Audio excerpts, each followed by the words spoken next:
Jamaat-e Islami kingmaker, they will be the kingmaker, they will be the political bargaining power.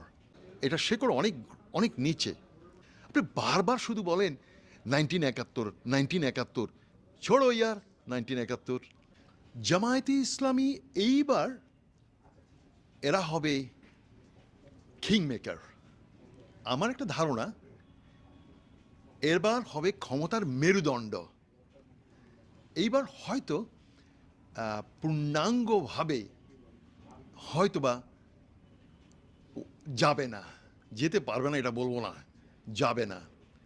They will be the kingmaker, they will be the political bargaining power. আমি মনে করি একটা রাজার চেয়েও যিনি রাজা তৈরি করেন সেই হলো সেই দেশের ক্ষমতার মেরুদণ্ড। কিংয়ের চেয়েও king maker is more powerful. Jamaat এইবার